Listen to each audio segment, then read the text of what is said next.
this is something else that's going on in schools. I shared this article from Vice. Colin, if you could pull it up real quick here. So there's a tool that monitors how long kids are in the bathroom, and it's now in 1,000 American schools. Now, this is like an e-hall pass, and what it does, they compared it to the Amazon. The thing that they do at Amazon. Here's the paragraph. The system has some resemblance to the sort of worker monitoring carried out by Amazon, which tracks how long its staff goes to the toilet for and is used to penalize workers for the quote unquote time off task. So that's what this thing is based on. They're using this on kids. I mean, first of all, like you could look at all the other things. I mean, this is a school, not a freaking prison. I mean, first it's like, when they were talking about the school shooting issue, they're like, the problem is we have too many doors. We need one door in and one door out. And we need to monitor them when they go to the bathroom. Right. Like it's a freaking prison. All the shit kids have to put up with in school. And now you're going to like make them feel bad when they have to go to the bathroom. They're going to have to be worried. I mean, look, I'm not trying to make light of this. Like I'm being serious. Like when you're a kid, you're a little self-conscious about that sort of thing, especially if you got to take a dump. No one likes doing that at school. Let's be real. And maybe that can make you a little shy. And now you're being timed? That's messed up. Like I'm not trying to make light of it. Like that is so messed up. And this is the whole... I mean, this is the surveillance capitalism to the nth degree. Look at what Amazon Ring has accomplished. First of all, they convinced a bunch of people that you need that stuff. And why were some people getting it? Well, because they didn't want their Amazon packages being taken off their front stoop. So Amazon kind of creates a problem by taking over all commerce. And then they give you a solution, which is to have one of their freaking cameras in front of your door. Now, by the way, what else do they do with those cameras? They give it over to law enforcement, whatever law enforcement asks. So they're basically surveying your entire neighborhood now because everyone has a freaking Ring. And in Aldous Huxley system, but it's not a Ring and it's not connected to the internet. A lot of people don't know there's alternatives. There are a lot of people don't know there's alternatives. I mean, I know that too because my wife was thinking, well, maybe we should get something, but I know you won't allow it to be Amazon Ring. And I'm like, you're damn right it's not going to be Amazon Ring. So I know there are alternatives out there. And if you have an alternative, well, that's fine. There's nothing wrong with that.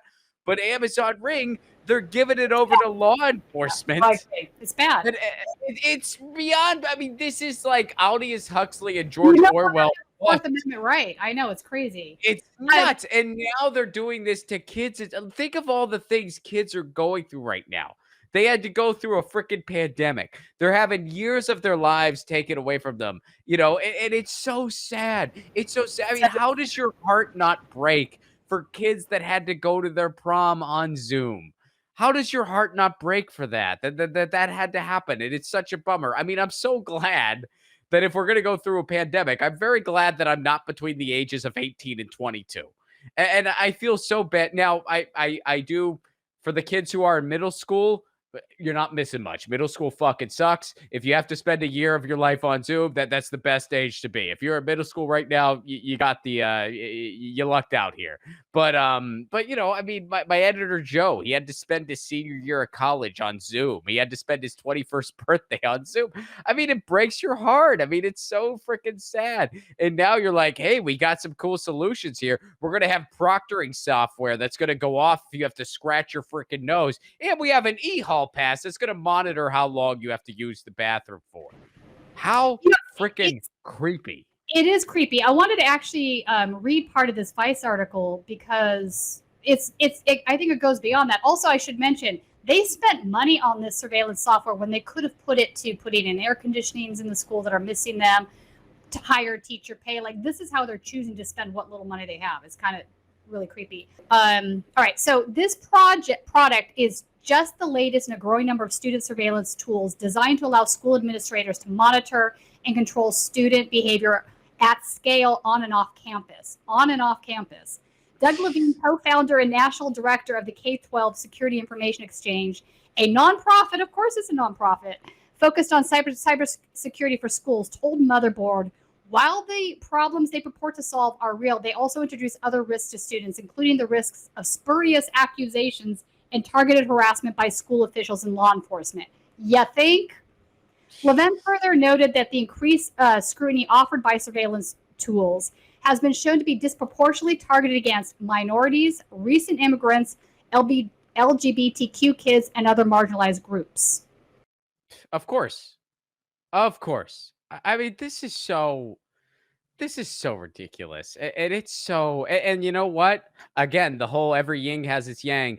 As a result, we're seeing a lot of young people who are super politically engaged. And it's because they have no choice because they're living through this bullshit. And they're saying this is absolutely absurd. And they know nothing except for recession, tough economic times, and war. They know nothing else. That's all they've known their entire lives. For millennials, that's all we've known for the bulk majority of our lives. Some of us were, lucky enough to see what the American dream was supposed to be because our parents were part of the middle class. So we saw what that was supposed to be. And then when we got there, it was no longer a thing when we finished college. So we know what it was supposed to be like, even though we didn't get to experience it firsthand in adulthood. A lot of kids who are younger, Gen Z and younger, they never even got that much. They never even got that freaking much. They're being monitored in bathrooms and going through shooter drills, and that's their freaking childhood. I mean, this is absolutely absurd, and this is surveillance capitalism. Now, the other thing going on in the digital rights disco, I still got to give a harp on antitrust summer, baby. We're still there. Chuck Schumer has said that he's going to have a vote in the fall. These are two antitrust bills that would start breaking up big tech. When you're looking at what Amazon's doing to our society, this is a huge first step in breaking this stuff up. And it goes more than just in the digital rights space. This goes into labor. This goes into everything else. And this is an attainable win. So please, we got to make sure we got to force that vote in the fall. Go to antitrustsummer.com. Sign now. Demand that Chuck Schumer brings this to a vote. He doesn't want to bring it to a vote, despite the fact that it's popular, because he has a daughter that works for Amazon and another daughter who works for Facebook. So he doesn't want to bring this to a vote. But we got to be so loud that they can't ignore it. We got to be so loud that they're like, okay, we have to give this to him. Has anybody researched what kind of donations he has been taking in from various big tech companies? He takes in a lot of money from big tech. He's one of the bigger recipients. I mean, it's him and Pelosi gets a lot from big tech, and I think McConnell gets a lot from big tech. Go figure. I mean, who doesn't that guy get a lot from? But and a lot of times it's Democrats that they really try to buy off because Democrats are supposed to be, the pro net neutrality group and stuff like that. And some of them, to be fair, some of them have done some good digital rights policies. So, of course they try to buy those people off to, get those votes. So. All right. Well, hopefully Chuck brings that to the floor for a vote. I don't know. I'm not convinced that he will. He should have done it before this recess. Yeah. I mean, he promised to do it in June. It didn't happen. He promised to do it before the August recess. It didn't happen. But according to Amy Klobuchar, because it's Amy Klobuchar and Chuck Grassley, it's their bill. One of them is. He did promise to do it in the fall. So we have to scream as loud as we can to hold him to it. That's not a guarantee that we will, but we got to try. So antitrustsummer.com. It takes about 40 seconds to sign. It goes to all your representatives. And look, there is a midterm coming up. They have a chance to pass antitrust legislation that's been the most historic antitrust legislation since the 1980s. If they know it's going to look good for them, they'll get the W. If they know it'll happen in the midterms, they'll give the people a win if it helps their job security. Midterms. I mean, I could be wrong, but well, if it doesn't happen before the midterms, it's probably not going to happen. So it's like, I mean, we need a fall vote, or it's not good. That's why there's a sense of urgency. Pressure needs to be now. I totally agree with you, and I do think it would help them hold on to the seats they need to hold on, maybe gain some. But who knows? With the Democratic Party, they don't always do the smart thing to win elections. Totally, but they do want to keep their jobs. So I mean, if we're loud enough, they'll have to give us a W here. I mean, so antitrustsummer.com, please sign, because we want them to come back from August recess and realize, okay, We got to give the people a win. Because keep in mind, a lot of them want this. A lot of Republicans and Democrats want to pass this bill because they see how popular it is. A lot of people don't like big tech across the political spectrum because everyone's pissed off at them, and rightfully so.